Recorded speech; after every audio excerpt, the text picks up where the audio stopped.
Boa tarde. Essa é a nossa primeira experiência do programa Democracia em Rede, transmitido da Casa da Democracia.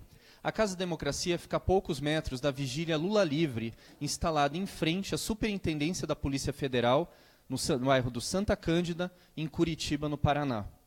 Esse programa ele é idealizado pelos movimentos populares que estão organizando a Vigília Lula Livre, junto com veículos de comunicação da mídia alternativa. O meu nome é Pedro Carrano, sou da comunicação da Frente Brasil Popular e do Jornal Brasil de Fato, e hoje a nossa primeira convidada, enquanto liderança de um dos movimentos que está participando aqui da Vigília, é a Carmen Foro, presidenta nacional da CUT, trabalhadora rural da base da CONTAG, né, Carmen? Boa tarde. Boa tarde, eu sou a vice-presidenta nacional da CUT, sou trabalhadora rural da base da CONTAG. A gente agradece a sua presença, nossa ideia é essa, trazer aqui para o programa, seja lideranças que estejam passando pela vigília, políticos nacionais que estejam passando pela cidade, advogados, artistas, para a gente poder fazer debates e colocar em pauta o que está acontecendo hoje a partir da prisão do ex-presidente Lula. Temos também aqui convidados dos diferentes veículos que estão construindo esse programa, que são aqui, apresentando aqui para a gente, a Ednúbia Guise, do Jornal Brasil de Fato, a Serli, do Concafé, que é um veículo ali de Laranjeiras, né, do Sul, aqui no Paraná, região centro do Paraná. Temos aqui também Ana Carolina Caldas, pelo Terra Sem Males, e Manuel Ramires, editor do Porém.net. A ideia é justamente essa, então, a gente fazer aqui um debate aberto com perguntas aí dos nossos diferentes convidados. Você que está em casa também, acompanhando a nossa transmissão ao vivo, pode mandar perguntas, pode mandar questões também, da onde você estiver aí no Brasil. Carmen, para a gente dar o nosso pontapé inicial aqui, novamente agradecendo a presença, a gente, especificamente hoje, sábado, dia 28, estamos vivendo dois movimentos. Um, que os movimentos sociais, a Frente Brasil Popular e a CUT, vem preparando daqui a 3 dias, o 1º de maio, unitário, massivo aqui em Curitiba, né? E, ao mesmo tempo, hoje, na madrugada, infelizmente, houve ataques a tiros contra o acampamento, que fica aqui nas proximidades, o acampamento Marisa Letícia, dos integrantes da Vigília Lula Livre, e que tivemos aí 2 pessoas feridas, uma delas com gravidade, um sindicalista, um integrante do movimento, está internado no Hospital do Trabalhador. Como que essa ação hostil, essa ação contra o movimento, como que o movimento aqui, a Vigília, vai fazer para estar se posicionando a partir desse fato? Então, eu primeiro quero parabenizá-los pela iniciativa importante. Quanto mais divulgar o que acontece aqui, melhor para a democracia do nosso país.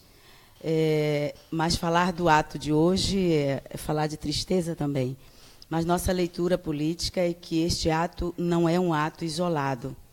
Ele é um ato que já compõe tanto o que está acontecendo aqui em Curitiba, né, com a resistência, mas, na verdade, ele compõe um conjunto de ataques que têm acontecido a lideranças no Brasil, né, como a Marielle, no mesmo dia que Marielle foi morta, liderança que denunciou aquele envenenamento do rio em Barcarena.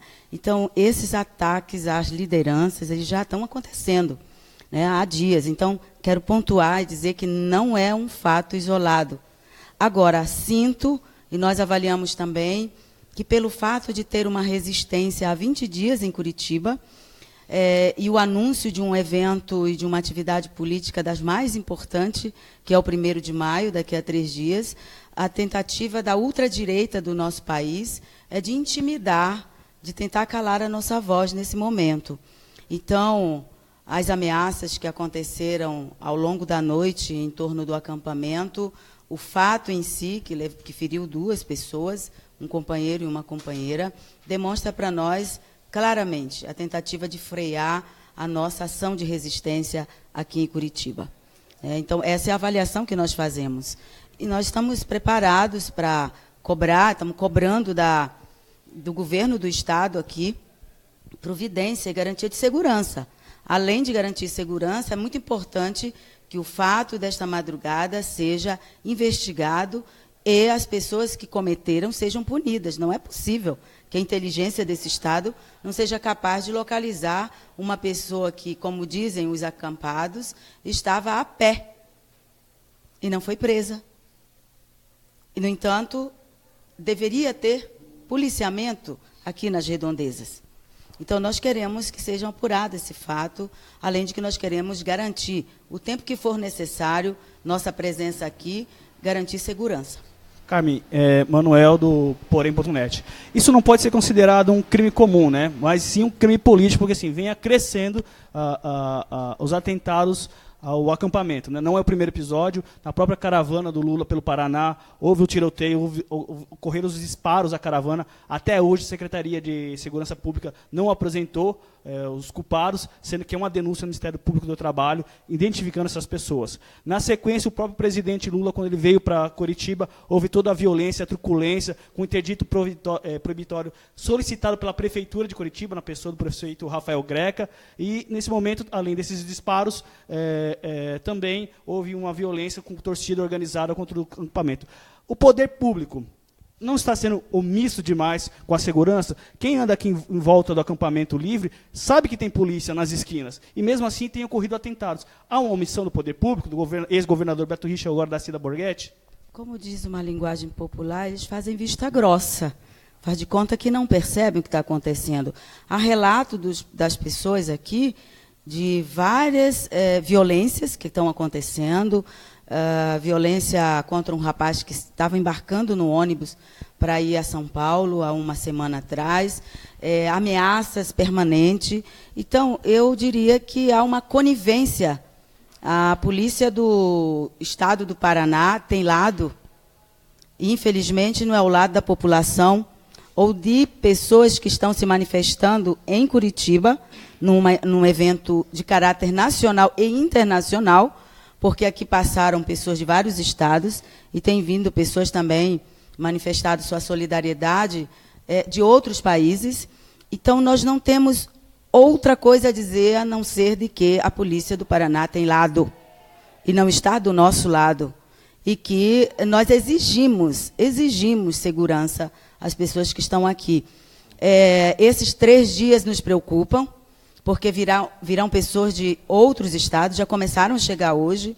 Essa madrugada já aconteceu isso, e esse acampamento vai ficar cheio. São delegações grandes de outros estados que estão vindo. Então, nós estamos em pânico. Há um pânico no acampamento pela insegurança que estamos vivendo. Curitiba se torna um centro, né, Carmen? Tanto porque a Frente Brasil Nacional já havia apontado a vigília de Curitiba como a principal a ser reforçada, né? Houve experiência de acampamentos em outros estados, mas o de Curitiba se mantém em alguma medida, inclusive, apesar de tudo, com o apoio da população. A gente sabe também que há, ao mesmo tempo que há essa hostilidade de alguns grupos, há um apoio, né? E o 1º de maio também promete ser o momento de estar recebendo caravanas aí de todo o país, né? Se pudesse falar um pouco disso também. Eu acho que não há dúvida o quanto este acampamento tem caráter político importante, mas caráter solidário também. Eu estava me referindo anteriormente de que a polícia do Estado do Paraná tem lado, mas também quero dizer que o que tenho vivido esses dias aqui no acampamento e visto é que há também um ambiente de muita solidariedade. Não falta comida, não falta presença humana de muitas pessoas aqui, e que esse acampamento é um símbolo muito importante de resistência nacional e internacional. Por isso, a decisão de fazer o 1º de maio aqui em Curitiba. Por isso que as centrais sindicais, pela primeira vez, do ponto de vista histórico, as 6 centrais sindicais que são reconhecidas, vão fazer um 1º de maio junto. Nós podemos ter divergências entre nós, mas há muitas convergências. Uma das convergências que nós temos é que a pauta dos trabalhadores está sendo atacada, os direitos dos trabalhadores estão sendo atacados, e isso une as centrais sindicais.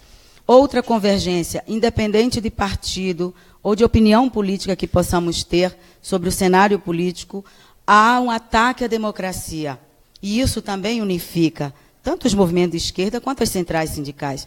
Portanto, a nossa decisão de fazer de Curitiba um espaço de resistência nacional e internacional foi tomada há dias, e nós vamos estar mobilizando, estamos mobilizando para termos muitos companheiros aqui, muitas companheiras que estão articulados em torno dessas 2 grandes bandeiras, direitos e democracia. Bom, eu queria começar dizendo que eu sou da região da Cantuquira-Iguaçu, Laranjeiras do Sul. Eu sou Serli Andrade, do jornal Com Café.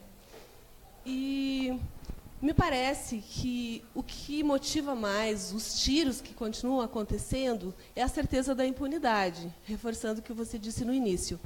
Porque, como eu sou de Laranjeiras do Sul, eu acompanhei lá os primeiros tiros, né, a caravana do presidente Lula, quando passava lá pela região.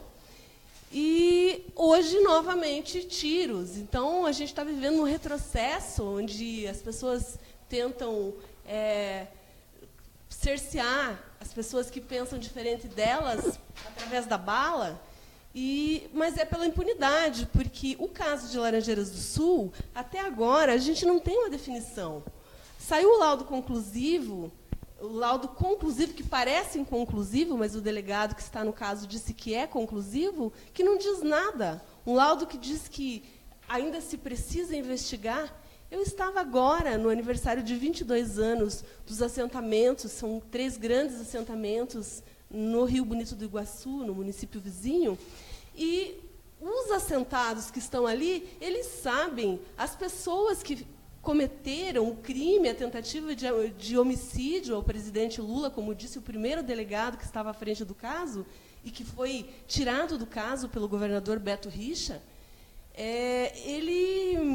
as pessoas estão dizendo lá, essas pessoas que estavam em 30, escondidos no mato, e que projetaram os tiros, eles estão agora se gabando que foram eles que fizeram, só que a polícia não consegue chegar neles. Eles dizem que eles usaram rádios transmissores, celulares, e se comunicavam com pessoas do entorno e que diziam como estava a caravana, o momento que saiu, o momento que estava passando pela tocaia que eles fizeram.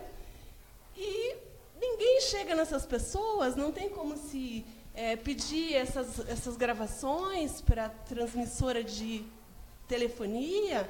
A gente sabe que há como, né? Mas por que não se chega? Então, a que conclusão que a gente chega, se não essa que a Carmen acabou de dizer, que a nossa polícia tem lado? Então, eu acho que é preciso compreender que nós estamos vivendo num momento de anormalidade. Não é normal o que está acontecendo. Não é normal entrarem em um acampamento pacífico e saírem atirando na madrugada. Não é normal uma caravana, que aconteceu aqui no Sul, de um companheiro, ex-presidente da República, num país que se diz democrático, poder fazer uma caravana. Então, nós precisamos entender que nós não estamos vivendo num momento de normalidade política. O momento é de anormalidade e nós precisamos denunciar.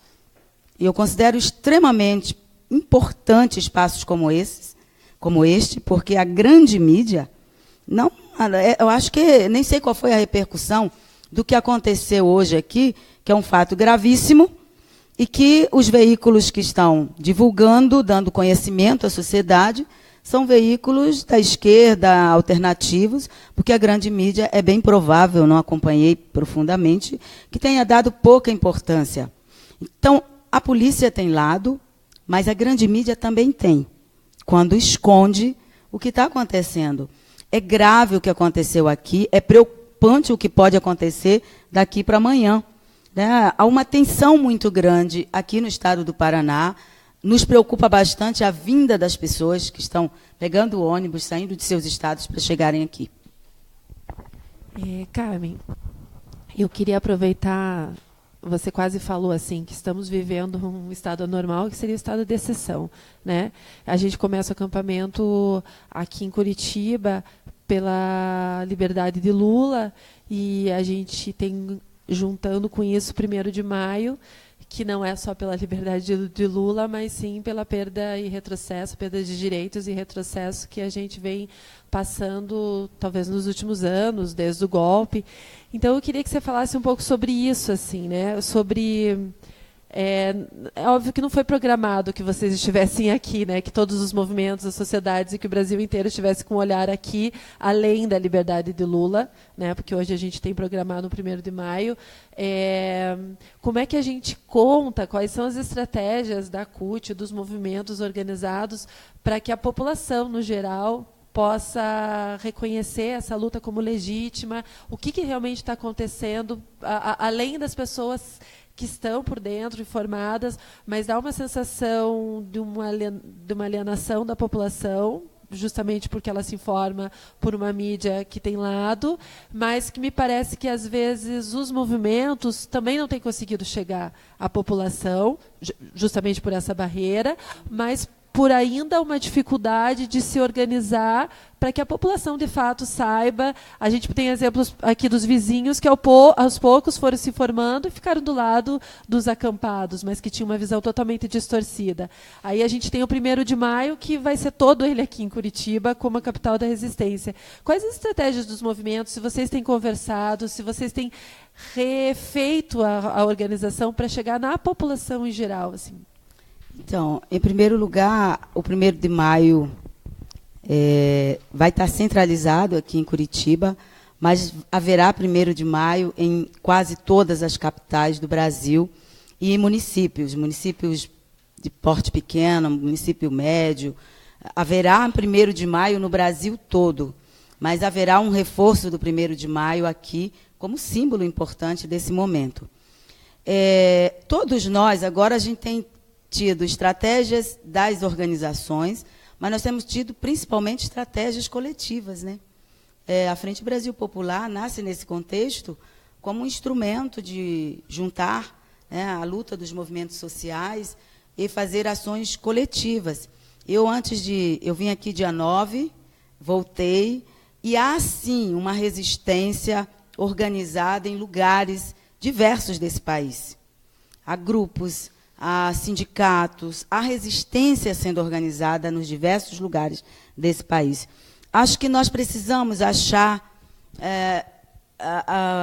o momento onde a gente pode, talvez, alcançar outros que não estão organizados. Esse continua sendo parte do nosso pensar, do nosso desafio, do nosso tentar. Quer ver como a gente consegue chegar à população que não está organizada, que não está em nenhum sindicato, nenhuma associação. Por isso, a gente, coletivamente, tem feito a discussão do Congresso do Povo, que é a possibilidade de você ir aonde ninguém consegue ir ainda, que é fazer debate lá na Igreja Católica, é fazer debate lá numa comunidade, lá na periferia, para cada vez mais a gente ir ganhando mentes e corações. Nós estamos vivendo um momento de muita disputa. E, como você bem disse, até os vizinhos aqui tinham um olhar difícil para nós. Depois que conseguiram ver o que significa este momento, então também vão se convencendo de que é preciso se engajar. E é isso que nós estamos fazendo de Brasil afora, né? Com organização e onde não há organização da sociedade. Tem sido esse um esforço coletivo da Frente Brasil Popular, tem sido esta uma orientação da Central Única dos Trabalhadores e das Trabalhadoras, de conversar com nossa base, de tentar chegar aonde ninguém chegou ou só chega a voz da Rede Globo, que, na minha opinião, faz um desserviço à população brasileira, porque informa apenas uma opinião ou tem uma opinião sobre tudo o que está acontecendo no nosso país. Eu respeito que possam ter outra opinião, mas daí ter uma mídia que tem um lado apenas e não dá voz ao outro lado, eu acho que nós vivemos numa situação de anormalidade, de exceção, onde os instrumentos deveriam ser utilizados para o conjunto da população, é utilizado para tentar manipular a sociedade. Ednúbia? Carmen, então, primeiro, agradecer pela tua presença aqui, né, tão representativa para a gente, por ser uma mulher negra, agricultora, dirigente sindical nacional, né, isso é uma coisa importante da gente reconhecer e fortalecer também, do ponto de vista da organização da esquerda no Brasil, né. E a minha pergunta é pensando nas pessoas que apoiam o ex-presidente Lula, ou nas pessoas que querem defender a democracia e que ainda não estão se envolvendo nas mobilizações que estão acontecendo hoje no Brasil. Existe uma narrativa sendo construída que é justamente de afastar as pessoas da participação, no momento em que a gente precisa exatamente do contrário, que a democracia está ameaçada, já não é um Estado que a gente pode chamar de democrático desde o golpe, mas aí com vários outros golpes acontecendo ao longo desses anos. E eu queria que você comentasse um pouco sobre como que as pessoas que estão aqui em Curitiba, ou quem está nos ouvindo em casa, que vê esses ataques acontecendo, né? Ou que vê, por exemplo, essa convocatória importante, massiva e bonita que vai acontecer no 1º de maio, com participação de artistas de todo o Brasil e daqui do Paraná. Como é que isso tem a ver com as pessoas que ainda não estão participando, né? Por que isso diz respeito também ao cidadão comum, a quem ainda não está mobilizado ou inserido nos movimentos sociais? Eu penso que, em tão pouco tempo, né, as pessoas começam a sentir isso, começam a sentir na vida. As pessoas moram no município que tem um posto de saúde, que tem uma escola pública e que não vão conseguir acessar mais tudo isso depois de uma PEC, uma emenda constitucional que congela por 20 anos os recursos. Então, já é visível. As pessoas começam a perceber que não é um discurso de esquerda ou uma disputa pela disputa. Há uma disputa por um projeto de inclusão, um projeto que garanta políticas públicas que incluam as pessoas que ficaram historicamente excluídas. Então, o nosso diálogo, a nossa ação, que vai na contramão de toda essa hegemonia de pensamento, principalmente da direita, porque eu acho que é preciso analisar também, nesse momento no nosso país, que não tem só uma direita. Existe uma ultradireita também que dissemina ódio, né? As pessoas vão percebendo, e tem vindo para a luta muitas pessoas que vão percebendo na sua vida real o quanto o desemprego afeta seus familiares, afeta os seus vizinhos, afeta seus parentes e afeta ele mesmo. Então, eu acho que a realidade ela se impõe frente a tudo isso que está acontecendo nesse momento. Então, em vários lugares, há muitas adesões em função de uma realidade que está se tornando cada vez mais dura no dia a dia. Mais difícil no dia a dia, do acesso às políticas, do acesso a direitos. E uma outra questão que eu acho que é muito importante que a sociedade está observando, tanto as pesquisas estão apontando, nossas pesquisas, como, por exemplo, a reforma da Previdência. A sociedade era contra a reforma da Previdência. Pode não sair para a rua ainda, mas ela era contra a reforma da Previdência. Ela percebe o quanto o desemprego tem afetado. Ela percebe o quanto os cortes dos recursos para várias políticas, seja no campo ou na cidade, eles estão acontecendo, estão piorando as suas vidas. Então, a gente precisa caminhar no sentido na contramão dessa hegemonia aí, semeada para todo o conjunto da sociedade. E com relação à violência mesmo, Carmen, né, pensando em que essa violência que aconteceu hoje diz respeito também a quem ainda não está mobilizado, pensando que a violência hoje tem sido propagandeada como, por exemplo, o que está acontecendo no Rio de Janeiro, ou mesmo em outros estados, né? Muitas vezes usada para estagnar e deixar as pessoas com medo até mesmo de sair de casa, de participar das coisas, né? Ainda dentro daquela pergunta, por que esse caso de hoje, que aconteceu nessa madrugada, ele também importa para quem estava em casa seguro? Então, eu já nem sei se estar em casa é um estado de estar seguro hoje, né? Dado que nós estamos vivendo a violência, mas a ausência de segurança pública, né, como algo estrutural do país. Esse assunto não é novo.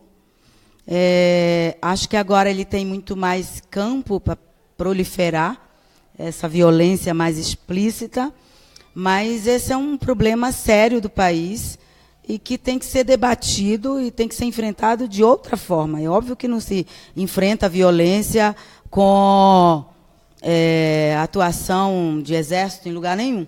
Se enfrenta a violência quando se enfrenta os problemas sociais do país, quando se acredita mais valor à educação, quando se investe em educação, quando se investe em saúde, quando se investe em empregos. Você tem, com certeza, e obviamente tem que ter a outra parte da segurança pública em si, mas esses instrumentos estruturais, como educação, fundamental para enfrentar a violência, não algo como de curto prazo, mas de longo prazo. A gente está aqui no programa Democracia em Rede, e para localizar é importante, né, porque estamos fazendo aqui na Casa da Democracia, que não é um estúdio, um local afastado da vigília. Pelo contrário, a gente está totalmente inserido aqui na vigília. Para ter uma ideia, aqui ao lado fica a casa da Sônia, uma das moradoras que recebeu pessoas acampadas, que prepara também uma cozinha que fornece alimentação para as pessoas que estão integrando a vigília. Um pouco mais acima é o espaço da vigília, onde estão acontecendo as atividades, e as comunicadoras e comunicadores que estão aqui, né, Carmen, então, vivendo o dia a dia, seja de quem está acampado, seja de quem está na vigília também. Quer dizer, encontra as pessoas, conversa, sente o clima da vigília, sente as dificuldades e possibilidades que as pessoas estão passando. É uma coisa interessante para localizar que esse programa está sendo feito aqui, a partir da organização também da vigília, né? E, Carmen, uma questão que é importante é a gente também chega no momento em que o ex-presidente está no centro, né, da política do país, a prisão dele, esse local, inclusive, ali onde ele está preso, ali no prédio da Superintendência da Polícia Federal, já foram mais de 20, entre 23 e 24 visitas de grandes autoridades aí que foram recusadas, impossibilitadas de entrar na Polícia Federal, além da questão de ele estar numa condição de solitária, né? Ele não convive com outros presos, ele não está em progressão de pena. É claro que os movimentos não querem a transferência dele num sentido de ir para um lugar insalubre ou de uma maneira arbitrária. Mas é possível uma denúncia da situação política que vive o ex-presidente nesse momento, não? A frente tem feito essa reflexão também, não? Sim, eu acho que tem a parte jurídica, né, que está sendo muito bem cuidada, da tentativa de tirar o presidente Lula daqui das dependências da Polícia Federal. Mas eu penso, e não só penso, como nós temos atuado no sentido de denunciar a uma rede do movimento social, da CUT, dos sindicatos em nível internacional, do MST, de todos que têm articulação internacional, fazendo denúncias. Por exemplo, no dia 23 agora de abril, 50 países fizeram denúncias articuladas no Brasil todo. O povo do movimento sindical, de outras organizações, tem feito denúncia nas embaixadas, porque é inadmissível e desumano o que acontece com o presidente Lula nesse momento. Então, é parte de nossa estratégia fazer essa denúncia internacional e nacional, permanentemente. Mas eu queria aproveitar para dizer que eu estive aqui dia 9, aí não concluí o raciocínio, voltei aqui faz 3 dias, devo ficar até depois do 1º de maio. Mas o que está acontecendo aqui se vê menos do que realmente acontece. A solidariedade tem sido algo que eu ontem e hoje almocei aqui na casa da Sônia, né? E as pessoas se juntaram, montaram a cozinha e fazem uma resistência e com uma consciência tão profunda do papel que elas estão exercendo em fazer o alimento para os militantes que estão aqui, que é de emocionar qualquer pessoa, porque tem humanidade, tem amor, tem sensibilidade do momento que nós estamos vivendo, tem doação pessoal, tem alegria em fazer tudo isso. E, para quem não veio ainda no acampamento, acho que é uma experiência fantástica, porque todos por um, e um por todos e todos por um. É a ação que está acontecendo aqui. Então, você tem contato com essa coisa solidária, você tem contato com essa ideia socialista que nos move, você tem contato com humanidade, com carinho. Eu fico toda arrepiada e me emociono de ver o que está acontecendo aqui no acampamento, que tem muita força. É só isso que garante que estejamos aqui. É a força das pessoas que acreditam num outro projeto, num outro país. Mas, Carmen, os movimentos, o partido, não confiam demais na justiça brasileira? Quer dizer, a gente já tem escutado da população, da militância, assim, olha, nós estamos reféns da justiça brasileira e todo dia se perde mais uma vez. Essa semana, mais uma vez, a gente viu a questão do julgamento no STF, que talvez possa encaminhar para uma liberdade do presidente Lula. Quando Lula foi negar o habeas corpus dele, no dia seguinte, o juiz Sérgio Moro já determinou a prisão dele, inclusive ignorando que não havia um acórdão para que houvesse essa prisão. Agora, essa semana, após a decisão da segunda turma do STF, mesmo assim, o juiz Sérgio Moro disse que não ia liberar o processo de Lula do sítio de Atibaia para a Justiça de São Paulo. Ou seja, ele faz e acontece com a Justiça brasileira e com o STF. E os movimentos sociais continuam acreditando nessa justiça, quer dizer, continuam denunciando a ONU, os organismos internacionais, e, enquanto isso, a justiça brasileira, do jeito que ela quer, está 2, 3 passos à frente? Bom, nós gostaríamos que a justiça brasileira cumprisse a Constituição Federal. Aliás, é o que todo brasileiro espera, né? Não é só a esquerda brasileira. A sociedade espera que a justiça brasileira cumpra a Constituição. Eu, pessoalmente, não acredito mais neles. Mas há muitos que acreditam que a justiça pode ainda ser eficaz. Eu acho que nós precisamos aproveitar esse momento político, histórico, talvez para sair daqui com um processo e uma perspectiva de que é preciso fazer uma reforma. Preciso fazer uma reforma, porque a política, o judiciário brasileiro partidarizou. Não tenho nenhuma dúvida disso. Partidarizou, tomou lado. E aí a gente pode ver, ó, a polícia toma lado da direita e da elite, a mídia tem lado da direita e da elite, o judiciário também, e aquele Congresso que nos envergonha vai lá também. Então, acho que nós não temos outro caminho, a não ser depois, logo após todo esse processo, a gente caminhar para um processo de reforma do judiciário, para o processo de reforma da política brasileira, né, reforma política. Nós precisamos reformar, está apodrecido tudo que está aí, e agora está escancarado esse apodrecimento, quando claramente o judiciário toma partido, toma uma sigla. Isso é grave para a democracia, porque age com conveniência e não respeita a Constituição brasileira. Se tivesse respeitado a Constituição brasileira, Lula não estava preso. Carmen Foro, vice-presidenta nacional da CUT, trabalhadora rural, militante, está aqui em Curitiba com a gente. A gente vai dar agora uma respirada, tomar uma aguinha e daqui a pouco a gente volta, né? Já emenda aqui? Então acho que é isso, né? A gente abre para mais uma pergunta aqui dos nossos convidados aqui, se a gente tiver mais uma questão que ficou pendente. Lembrando que a Carmen também não é a primeira vez que está com a gente, infelizmente teve também no episódio trágico aí do 29 de abril de 2015, né, no episódio ali do massacre do Centro Cívico. A gente também depois quer uma mensagem tua final aqui. Sim. E consolidando que a partir de agora é ligar, é acessar as redes aí dos principais veículos aí da esquerda, né, da mídia alternativa, para sempre a gente estar fazendo o nosso Democracia em Rede, esse programa de bate-papo aí que a gente está apenas começando. Mas eu abro aqui para quem tiver mais alguma questão e depois peço para a Carmen a conclusão aqui. Carmen, então, para aproveitar que nós estamos denunciando, informando, divulgando, queria que você me falasse um pouco sobre o dia 1º de maio, como será organizado, o que vai acontecer, né, o que você pode antecipar para a gente já mobilizar, para que as pessoas sejam mobilizadas para terça-feira.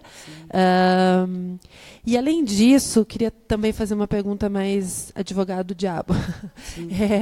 A gente precisa, acho que também olhar para o passado, né, e, de alguma forma, fazer uma autocrítica. Quando você fala no acampamento que tem sido a prova de política com afeto, solidariedade e, de alguma forma, uma volta à rua, à militância, falando com a base, que me parece que é uma crítica que foi feita, em especial durante o governo Lula e Dilma, que os movimentos sociais, de alguma forma, deixaram de lado, os partidos políticos de esquerda deixaram de lado, e esse acampamento e toda a luta contra o golpe trouxe novamente isso. Então, eu vou juntar a informação sobre o dia 1º de maio e que, se esse 1º dia de maio, o acampamento pode ser um pontapé para uma nova fase, aí, juntando uma autocrítica da militância como um todo de esquerda. Sim.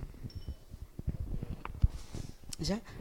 Então, o 1º de maio vai acontecer na Praça Santos Andrade, como eu não sou daqui, não decorei o nome da praça. Para mim é um 1º de maio histórico, com a presença das 6 centrais sindicais que tomaram essa decisão de estar junto da luta pela democracia, estar juntos por conta dos nossos direitos. Terão figuras, autoridades políticas, Manuela, Guilherme Boulos, liderança das centrais sindicais e outras que puderem estar por aqui, até lideranças internacionais. E teremos também o apoio de artistas que estão assinando embaixo da luta por liberdade de Lula, como Bete Carvalho, Ana Cânias, Renegado, Maria Gadu.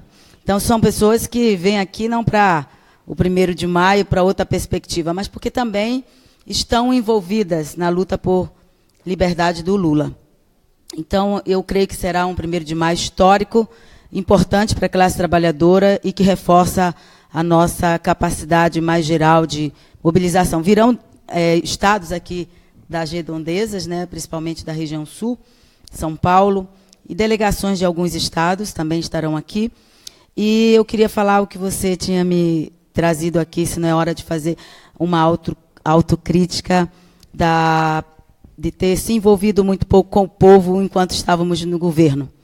Eu penso que não tem como a gente ficar se chicoteando agora, mas é bom que a gente aprenda com a vida dura que estamos tendo. O golpe nos levou a refletir sobre tudo isso, e só tem uma saída para qualquer processo tão duro quanto esse, que foi um golpe à democracia, que é voltar a estar e morar com o povo todos os dias. Não tem outro caminho. Quem estava afastado, se era o partido, ou ele vai para o meio do povo, ou ele não terá legitimidade do povo. Assim são as organizações também. Eu acho que essa autocrítica foi feita, mas eu penso que o momento produzirá novos processos. Nós também temos a oportunidade de produzir novos caminhos. A gente não precisa chorar, mas a gente precisa aprender com tudo que vivemos. E eu tenho certeza que o momento de crise desse produzirá novas lideranças, novas perspectivas de esquerda, produzirá novos processos organizativos, e nós sairemos muito mais fortalecidos de processos tão duros quanto esses. A experiência do acampamento é muito forte. Eu espero que as pessoas que vêm no acampamento se contaminem positivamente de tanta reflexão, solidariedade, companheirismo aqui, e sejam capazes de reproduzir isso com o que está sendo produzido também nos estados, nos lugares, grupo de mulheres, a juventude, os sindicatos se renovem. É preciso que a gente se renove e construa novas possibilidades. Eu estou muito otimista, apesar das dificuldades, com o momento que nós estamos atravessando para fazer e construir novos caminhos. Em nome do programa Democracia em Rede, Carmen, a gente agradece muito a sua participação nesse nosso primeiro programa, construído aí pela Frente Brasil Popular, Frente Povo Sem Medo, a Vigília Lula Livre e os demais veículos aí de comunicação que estão participando e acompanhando o acampamento, né? O Brasil de Fato, Mídia Ninja, Terra Sem Males, Porém.net, Agência PT, CUT, Frente Brasil Popular, os outros diferentes veículos aí de mídia alternativa que também estão presentes. A gente agradece, pede sugestões, e a partir de agora, às 2 horas, de segunda a sábado, a gente vai ter sempre um convidado, uma convidada, para fazer esse debate aqui com mais tempo, com mais análise também, e a gente poder aí passar a política brasileira aí nesse debate e nessas análises. Muito obrigado e contamos com vocês aí na próxima.